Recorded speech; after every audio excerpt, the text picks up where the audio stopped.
How do you top your love for your cat? With a cascade of decadent, savory gravy over a mouth-watering mousse pâté. Fancy Feast gems. 2 gourmet pâtés in one convenient pack. Simply peel and plate to reveal a pyramid shape that makes eating delightful and pamper her with an experience as extraordinary as she is. Turn the everyday into the extraordinary with Fancy Feast gems. The family that vacations together stays together. At least, that was the plan. Except now, the dastardly desk clerk is saying he can't confirm your connecting rooms. Wait, what? That's right, ma'am. You have rooms 201 and 709. No, we cannot be 5 floors away from our kids. The doors have double locks. They'll be fine. When you want connecting rooms confirmed before you arrive, it matters where you stay. Welcome to Hilton. I see your connecting rooms are already confirmed. Hilton, for this day. We're sisters, Amy and Nancy Harrington, the founders of the Passionistas Project. We started the Passionistas Project to tell the stories of women who are following their passions and fighting for equality for everyone, to inspire other people to do the same. The more we spoke with women for our podcast, subscription box, and the Women's Equality Summit, the more we saw a common trait in all of them. They are unstoppable. Whether they choose to use their voice to start a women-owned brand or fight for the rights of the marginalized, we found that all Passionistas are resilient, compassionate, and persistent. So each year, we honor women who embody these qualities by presenting the Passionistas Persist Awards. In July 1960, Jane Goodall began her landmark study of chimpanzee behavior.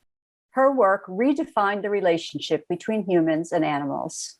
In 1977, she established the Jane Goodall Institute, a global leader in the effort to protect chimpanzees and their habitats. The Institute is widely recognized for innovative, community-centered conservation and development programs in Africa. In 1991, she founded Jane Goodall's Roots and Shoots, the global environmental and humanitarian youth program. Her list of accomplishments goes on and on. Our admiration has only grown through the years as she expanded her mission to speak out about the environmental crisis and her reasons for hope that humankind will solve the problems it has imposed on the earth. As little girls, we would eagerly comb through the issues of our dad's National Geographics, hoping to see images of Dr. Goodall, and eagerly await her TV appearances to hear of her experiences with chimpanzees. Dr. Goodall has never stopped being a role model and an inspiration to us and millions around the world. She continues to prove that an independent woman can follow her passions and achieve greatness, which is the core message of the Passionistas Project. Dr. Goodall, on behalf of the countless people that you have inspired, it is our honor to present you with this year's Passionistas Persist Icon Award. Well, all I can say is thank you very much, and I'm greatly honored. But who we should really be honoring is the person who made me who I am. And here she is, my amazing mother. Not a particularly good picture of her, but when I was 10 years old and I had read Tarzan and Dr. Dolittle, I determined I'd grow up, go to Africa, live with wild animals and write books about them. And everybody laughed. How will I do that? Africa's far away. It's dangerous. We don't know much about it. You don't have money and you're just a girl. But my mother said, if you really want to do something like this, you're going to have to work awfully hard, take advantage of all opportunities. Then if you never give up, maybe you find a way. And so many people, men as well as women, but especially girls, have written or said to me, you know, I want to thank you because you taught me, because you did it, I can do it too. But I take my mother's message around the world. So I'm sitting here in the home where I grew up, and so many memories all around. My mother, my strong grandmother, my strong aunt, they're wonderful, wonderful role models. And so I sort of thank you in a way, honoring them at the same time. Thank you so much. Thank you. That's fabulous. And that means so much to us that you're honoring our mother, because we always honor our mother as well. In fact, I'm wearing my mother's necklace and Amy has things behind her honoring our mother. So that's lovely. And that's part of why we do what we do, is to honor all the women who have trailblazed ahead of us, and especially you. So thank you. So Dr. Goodall, what are you most passionate about? Passionate about saving this world. We've made such a mess of it. You know, here we are, the most intellectual creature that's ever walked the planet. It's the biggest difference between us and chimpanzees and other animals. And yet we're destroying our only home. And it's as though there's a disconnect between this clever brain, which can do almost everything, anything, and the human heart, where we poetically seek love and compassion. And I truly believe only when head and heart work in harmony can we attain our true human potential. We want to go back to those early days when you were studying the chimpanzees. What are some of the key things that you observed about the male-female dynamic when you were out observing chimpanzees? Well, the male-female dynamic is very simple. Males are dominant. They're bigger, stronger. They can afford to be more aggressive, doing these majestic charging displays, hurtling across the ground, sometimes upright, shaking branches. And females, you know, their job as women throughout evolution has basically been to raise children. And if you have a little baby clinging to your breast and the child is dependent on the mother for up to 5 years, that's a long time. And so you cannot afford to get into these aggressive situations. So there's the dominant male. They live in a very, you know, there's no permanent pair bonds between a male and a female. And there's a very big difference between mothers. There's good mothers and bad mothers. And not many really bad mothers, because, you know, that would, anyway, but there's some mothers who are better than others. And the characteristics of a good mother is to be affectionate, allow the child some freedom and keep a firm eye in case danger threatens. And also, the most important, supportive. And we can now look back over 60 years of records and see that the young ones who had the most supportive mothers have tended to do better. The males reached a higher position in the male hierarchy. They were more assertive, sure of themselves, probably sired more children, and the females are better mothers. So, you know, the dynamic is very simple. So now, how did those observations impact your view of the male-female dynamic in humans? Well, you know, I'm not sure that it did. And when I think about the male-female situation, I mean, we know that women have been exploited and still are in many parts of the world. And human males also are physically typically stronger than females, which has allowed them to take up this dominant position. And, you know, the fact that the woman is having babies has clearly made a very clear distinction between the sexes and the role that they play in societies. But what I always come back to again and again is what a chief of one of the Latin American tribes told me. And I don't remember which country it was in. It doesn't matter. He said, "We see our tribe as like an eagle. And one wing is male and the other wing is female. And only when the wings are equal will our tribe fly true." How did you approach your study of the chimpanzees differently? How did you bring kind of an emotional component to what you were doing in the field? Well, you know, I mean, I never wanted to be a scientist. Girls weren't thinking about scientific careers back then. In fact, they weren't really thinking of careers at all. They were just thinking of getting married and having children, you know. So I was born loving animals. And when I was a child, I spent a long time out in the garden. This is the house where I grew up, watching animals.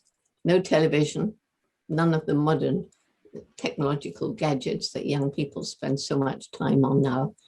And the other way I was learning was books. So there were these two things: immersion in nature, watching the squirrels and the birds and the insects and so on, and books. And I loved books. We had so little money. And during the war, I don't think children's books were even made. But I found a little old secondhand bookshop with a little gnome of a man who ran it. He used to get, loads of books from the house where the people had died or gone away or something. And he didn't really know where anything was. They were just piled up all over the floor in these little dusty alleyways.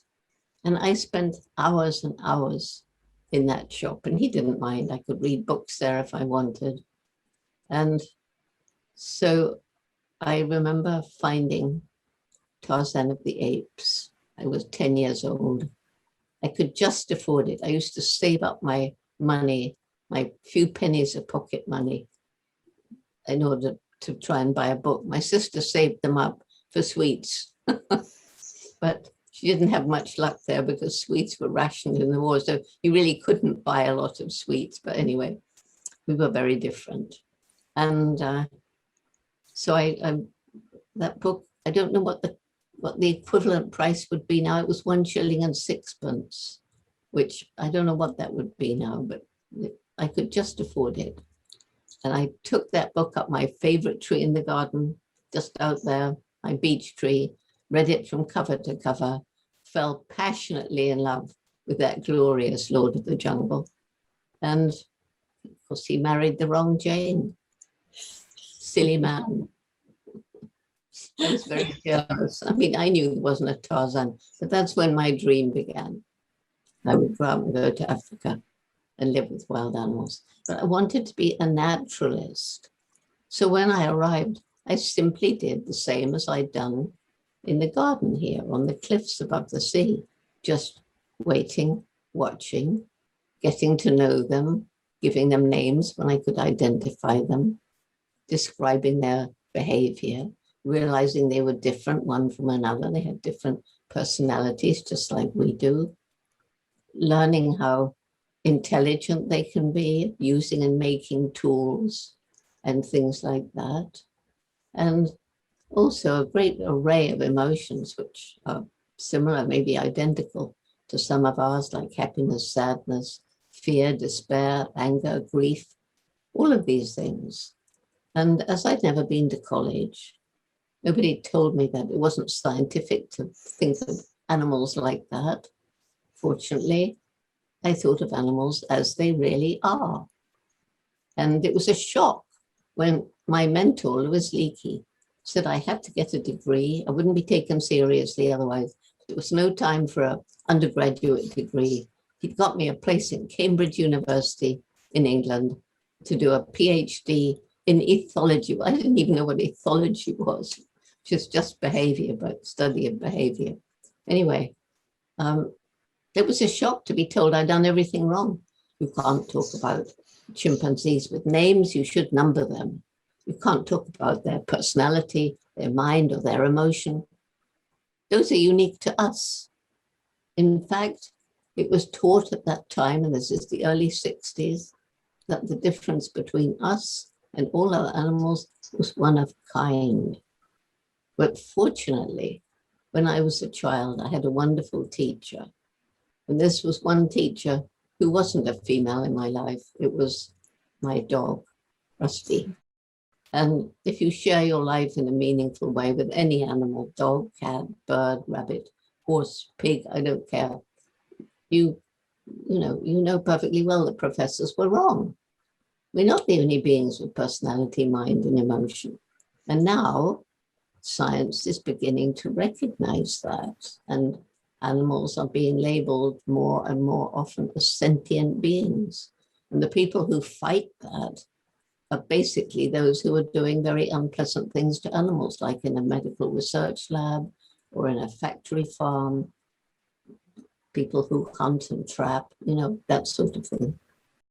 You talked about this being your childhood dream. Can you talk briefly about what that little girl inside of you felt when David Greybeard approached you for the first time and you had your first interaction with him?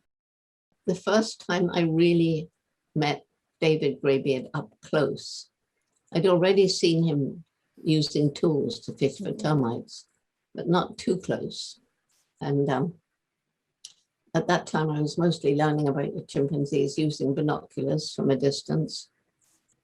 And then when I got back from the hills one evening, my mother, she came with me to start with because the authorities wouldn't let me be alone, but she'd left. And our cook said that a male chimpanzee had been to the camp and he'd climbed up a palm tree, an oil nut palm, to feed on the ripe nuts. And on his way down, he'd spied some bananas, which he'd put out for my supper, and taken them. So I thought this was very exciting. And I asked him to leave out bananas every day. As long as the tree was fruiting, David came, ate palm nuts, and took away bananas. So it was, I would say, about 6 months after that, when he'd now begun to let me follow him through the forest, instead of just sitting and watching and letting him go his way. And I thought I'd lost him. And when I got through this tangled thicket of thorny vegetation, David was sitting on the ground and he was looking back. I mean, it honestly looked as though he was waiting for me. I don't know. But anyway, I went and sat near him, and lying on the ground between us was a ripe red palm nut, which chimps love. So I held it out to him on my hand. He turned his face away. So I put my hand closer. He turned, he looked directly into my eyes, and he reached out, he took the nut, he dropped it, but very gently squeezed my fingers. And that's how chimpanzees reassure each other. So I knew in that moment, he absolutely understood my motive in offering him the nut, even though he didn't want it. And I understood that too. And so we were communicating deeply with a way of communication that surely predates human words. And I think that moment, I don't know, it was a very, very special moment. And I think that's when I thought, well, I'm going to spend my life working with chimpanzees and for chimpanzees. You've also done so much work for the environment and for people everywhere. You've expressed your belief that each one of us matters, has a role to play, and make a difference. So what steps do you think people can take to start to make a difference in the world? Well, everybody has a different life and a different lifestyle, but we can all think, unless we're living in poverty. For example, when we go into a supermarket, what do we buy? If it's food, do we ask ourselves, when it was made, did it harm the environment? Was it coated with lots of poisonous pesticides and herbicides? Is it cheap because of unequal wages in other countries, child slave labor, sweatshops? And was it cruel to animals, like in a factory farm? We can afford to make those choices. And people living in poverty cannot. They've got to cut down the last trees in their desperation to get a bit more fertile land to grow a bit more food. And at the same time, they will fish the last fish for the same reason. In an urban area, they're going to buy the cheapest junk food. They don't have the luxury of making decisions like that, even though that food may actually be harming their health. They've got to survive. People will do almost anything to survive, and women to feed their families. You talk about hope a lot. Several of your books have the word hope in the title, including your upcoming book. What's your message of hope for 2021 and beyond? Well, the message of hope is, first of all, we must admit and realize the full extent of the harm we've inflicted on this poor old planet. This pandemic that's caused so much suffering, loss of jobs, economic chaos. we brought it on ourselves by our disrespect of animals in the natural world, creating conditions, crowded and stressed animals in wildlife markets, in factory farms, which make it relatively easy for a bacteria to jump from an animal to a person, or in this case, a virus. And that produces a new so-called zoonotic disease. And in fact, we're told 75% of all newly emerging human diseases are zoonotic in origin. So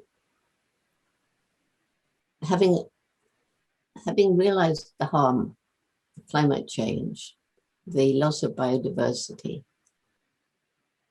people say to me all the time, do you really have hope? Well, my reasons for hope are quite simple. Back in 1991, I started a program for young people, Roots and Shoots, and it was in response to the fact I was meeting young people all around the world who seemed to have lost hope, who were depressed, who were angry, mostly just apathetic, not seeming to care. And when I talked to them, they all said more or less the same, well, we feel like this because you've compromised our future and there's nothing we can do about it. Well, we have compromised the future of our young people. We've been compromising it, stealing it actually for years and years and years. But is it too late? I firmly believe, and I'm not alone, that we have a window of time. It's not a very big window. If we get together, then we can do something about it. So when the young people said there was nothing they could do about it, I thought, no, that's not right. So Roots and Shoots began with 12 high school students in Tanzania, and they came to talk to me about all kinds of different problems, social, environmental, and what could I do about it? I said, well, I'm not a Tanzanian, you are. Go and find your friends who feel much the same. We had a meeting of about 30 people, and we decided that one, we would call this program Roots and Shoots. Secondly, that the main message was every one of us makes some impact on the planet every day, and we can choose what sort of impact we make. And finally, that each group would choose 3 projects to make the world better, one for people, one for animals, one for the environment, because everything is interrelated. And so from that little beginning, and by the way, it started volunteerism in Tanzania. And it's interesting that all but 2 of that initial 12 were young men. And now I would say definitely there's more women than men in the Roots and Shoots groups. It's kind of fascinating. But anyway, many of these so-called developing countries start off with mostly boys and end up with mostly girls. Funny, isn't it? Anyway, it's now in over 60 countries. We've got members from kindergarten, university, everything in between. And they are changing the world. There's no question. They're my greatest reason for hope. The second reason is this extraordinary intellect. And we haven't always used it wisely, but science is beginning to come up with innovative new technologies, all this renewable energy to help us live in greater harmony with Mother Nature. And we in our individual lives are beginning to think, how can I leave a lighter ecological footprint every day? And then there's the amazing resilience of nature. So places that have been destroyed, give them time and perhaps some help. And once again, nature will return. And they may not quite be the same as before, but they will support nature and biodiversity. And animals on the brink of extinction can be given another chance. And then finally, there's what I call the indomitable human spirit, the people who tackle what seems impossible and won't give up.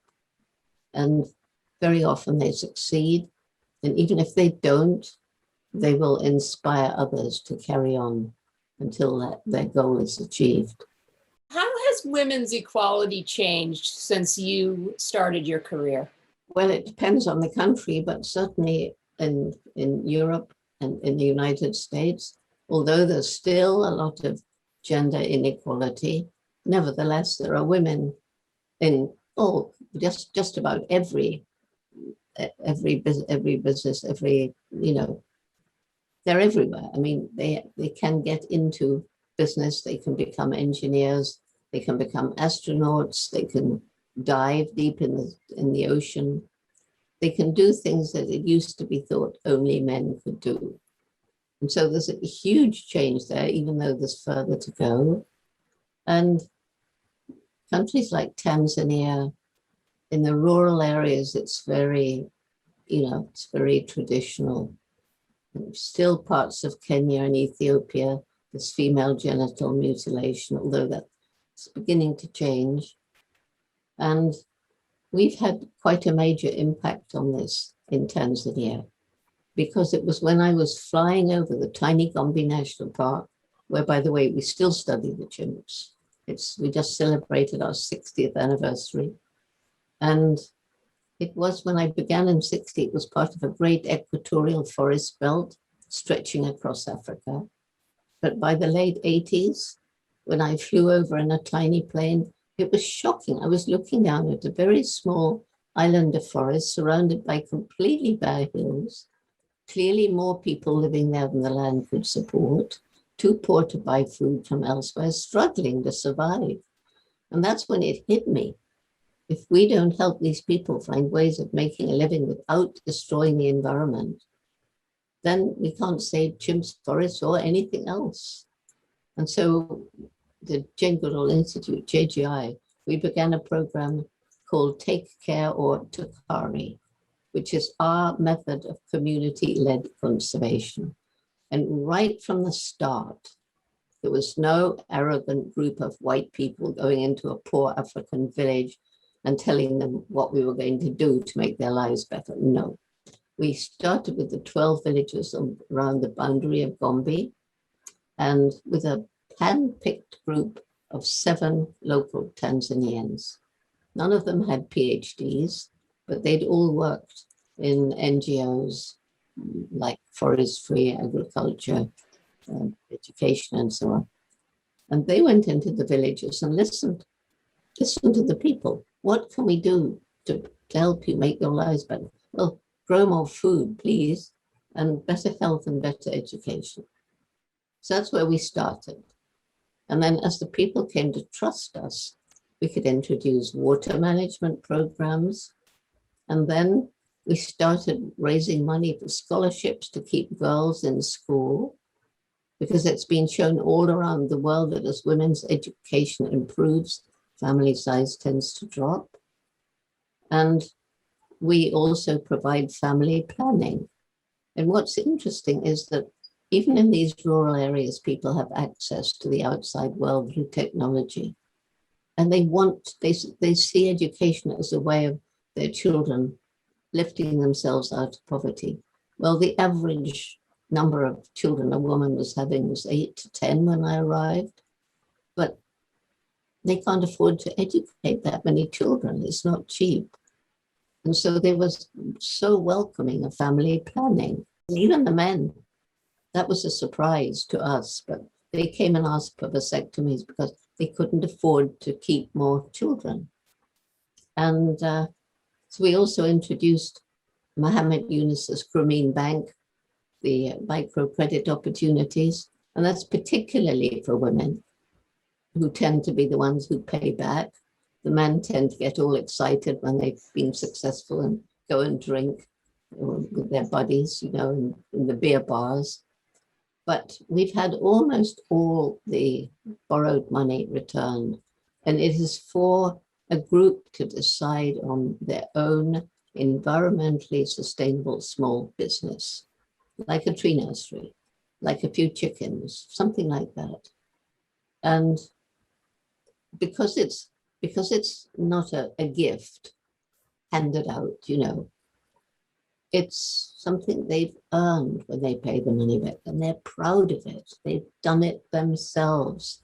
And I think that is just so important, a sense of pride and ownership. Amy and I are both located in Los Angeles, and we are very excited for the upcoming exhibit at the Natural History Museum. Can you tell us a little bit about the exhibit, Becoming Jane? can tell you a bit, but I've never seen it. I was on my way to see it when the pandemic hit. So I've never actually seen it except virtually. But basically, it's everybody who's been there loves it.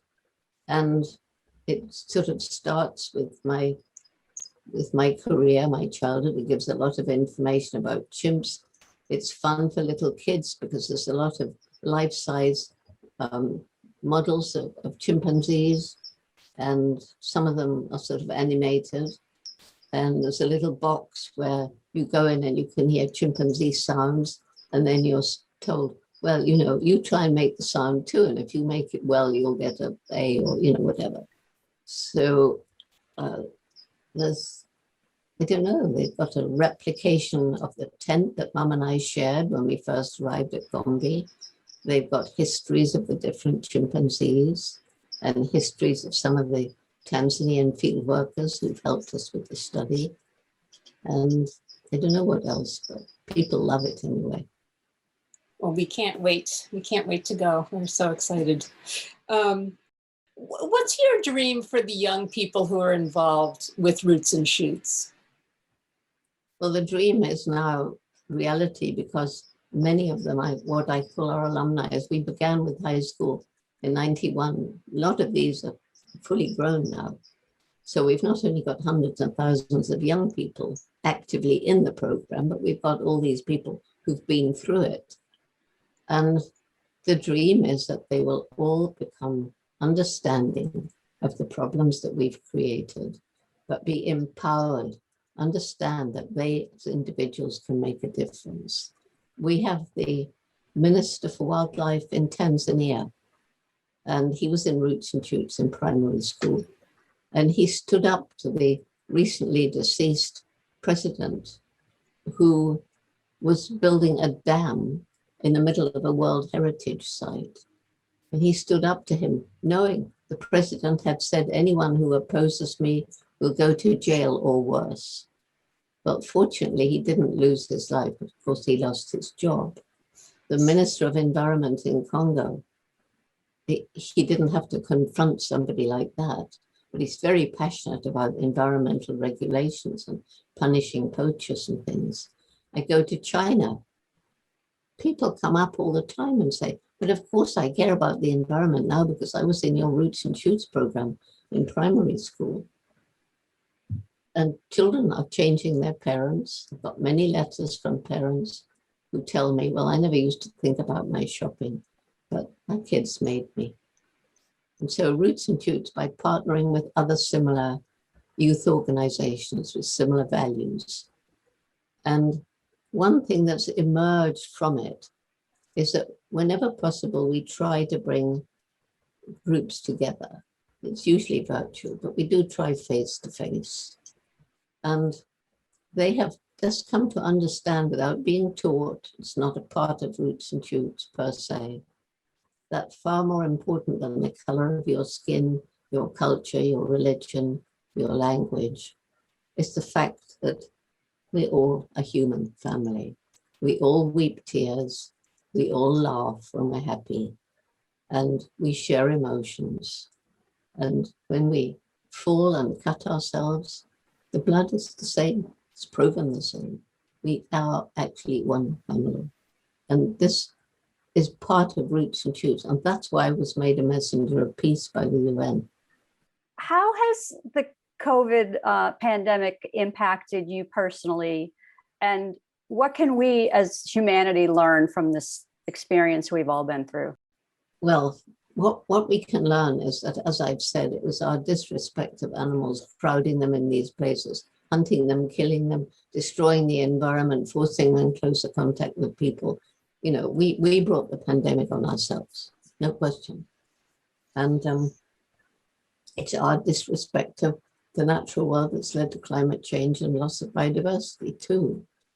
But, you know, when Britain was closed down at the beginning of the pandemic, I've been grounded ever since. And at first I was frustrated and angry because I'm used to traveling 300 days a year around the world. But actually, although it's far more exhausting and more tired than any other time in my life, You can hear my voice gets tired, my eyes suffer, looking at screens all day. But the upside of it is I've reached literally millions more people, millions, in many more countries than would have been possible had I been traveling. And so when traveling becomes possible again, I'll probably balance it a little bit more and do, keep on with this Zoom outreach, because it has made a huge difference. It's not the same as being in person. And the thing I found the hardest to do, but I've had to do it because there's no point doing it otherwise. But if you're giving a lecture to 5,000-10,000 people in a big auditorium, there's this excitement in the air, and there's a feedback. People laugh when you say something funny, and they cry when it's sad. But now I have to give a lecture looking at that little green spot on top of my laptop that's a camera lens, and there's no feedback. And that has been a difficult thing to master. But if you don't do that, you might as well not do it. That was another thing my mother taught me. If you're going to do something, do it properly. So one last question. Is there a particular moment in your journey of following your passions that you think might be most inspiring to the people who are watching? There's a lot of different people listening with the different goals in mind. But I think, the decision to save up money, I had to work in a hotel around the corner to get the fare to go out to Africa. And I read everything I could about African animals. There wasn't much written back then. And, had the amazing luck of hearing about Louis Leakey and being told, if you're interested in animals, you should meet Louis Leakey. And because I was kind of prepared with all the hard work I'd done, I could answer most of his questions. And anyway, and that there again, I was lucky to be a female because he felt that women would be better in the field, more patient. And that's why he chose 3 women, me, Baruti, and Diane and Fossey. And when I first got out to Tanzania, it was just on the brink of independence. And the Tanzanian men, quite rightly, were, they were not too friendly to a lot of white males. They'd been subjugated for so long. But a young girl and her mother, we want to look after them. So, you see, being a woman has never harmed me, but I've been lucky. I know it's different for a lot of women who want to compete with men in the men's world. But I wasn't competing with any men because there was nobody out there doing what I was doing. And even when I got to Cambridge, it was told I'd done it all wrong. I still wasn't trying to enter a man's world. I just had to convince them that their reductionist way of thinking was wrong. And I did that as I've done everything, not by confrontation, by telling them stories about chimpanzees, the amazing things they do, telling them stories about dogs who've rescued people, telling them stories, that's how I deal with people, trying to reach the heart. Because very often, especially when it was in those days, a young girl talking to a dominant male-dominated society back then, and they wouldn't have listened if I'd argued with them. They'd have just said, "Oh, we're not going to listen to her." But stories, that's different. You reach the heart. Well, thank you so much. You have reached so many hearts, and especially ours, and we are eternally grateful to you for spending some time with us today. Well, it's been a wonderful time. Thank you very much. It's truly an honor. Thanks for listening to the Passionistas Project Podcast. As real-life sisters, best friends, and business partners, we know how rare it is to have a built-in support system. But we also know that so many women, activists, solopreneurs, and purpose-driven people are out there doing it alone and wishing they had a community like ours. That's exactly why we created the Passionistas Project Sisterhood, a space where support, trust, and authenticity come first. When you join, you become part of our extended family. You'll get the tools you need to grow your business, develop personally, and create real social impact. You'll also learn from our Power Passionistas, leaders, changemakers, and experts who share their wisdom on everything from letting go of perfectionism to embracing community and stepping fully into your purpose. Whether it's through online meetups, chat spaces, Passionistas TV and the Passionistas Podcast Network, or our exclusive workshop series, you'll be surrounded by like-minded women and gender non-conforming folks who are just as passionate as you are about living with purpose and making a difference. Visit thepassionistasproject.com to join our free membership and become part of this growing global sisterhood of passionate changemakers. We'll be back next time with another inspiring passionista who's breaking down the barriers and defining success on her own terms. Until then, stay passionate.